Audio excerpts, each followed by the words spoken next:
Pakistan cricket board نے قومی team کے کھلاڑیوں کو سینٹرل کنٹریکٹ کی ادائیگیاں نہ کرنے پر ہونے والی تنقید کے بعد اجلت میں معاہدے کی کاپیاں بھارت بھجوا دیں۔ ٹیم کے کھلاڑی اس وقت ورلڈ کپ جیسا اہم ایونٹ کھیلنے میں مصروف ہیں۔ ایسے میں کھلاڑیوں کو سینٹرل کنٹریکٹ کے معاملے میں الجھانا کسی طور دانشمندانہ قرار نہیں دیا جا سکتا۔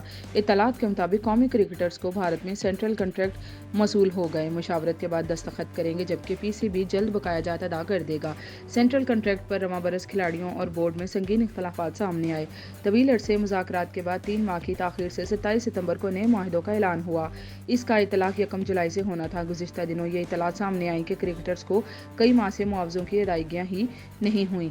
ذرائع کے مطابق سینٹرل کنٹریکٹ پر دستخط نہ ہونا اس کی وجہ بنا۔ پی سی بی نے کرکٹر کو معاہدوں کو کاپی فراہم کر دی ہے، وہ مشاورت کے بعد دستخط کریں گے۔ دستاویز واپس ملنے پر 4 ماہ کے واجبات جلد ادا کر دیے جائیں گے۔ رقوم براہ راست پلیئرز کے اکاؤنٹس میں منتقل کی جائیں گی۔ اس سے پہلے سابقہ معاہدے کے تحت ادائیگی کا آپشن بھی زیر غور آیا تھا۔ دستخط کے بعد بقیہ رقم دی جاتی۔ یاد رہے کہ پی سی بی کے ڈائریکٹر انٹرنیشنل کرکٹ عثمان واہلہ گزشتہ کئی دنوں سے رخصت پر ہیں۔ وہ اہل خانہ سے ملاقات کے لیے برطانیہ گئے ہوئے ہیں اور 6 نومبر کو واپسی متوقع ہے، اس لیے معاہدوں پر دستخط کا کام کسی اور آفیشل کو سونپا گیا ہے۔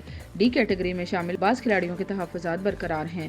انہیں لگتا ہے کہ بابر اعظم و دیگر نے اپنے لیے مراعات حاصل کر لیں اور ان کو تنہا چھوڑ دیا۔ واضح رہے کہ پی سی بی نے سینٹرل کنٹریکٹ یافتہ کرکٹرز کے لیے سالانہ بجٹ میں تقریباً 75 کروڑ روپے مختص کیے ہیں۔ چاروں کیٹیگریز کو اب ماہانہ بالترتیب 60,30,000، 41,47,500، 17,65,000 اور 11,32,500 روپے دیے جائیں گے۔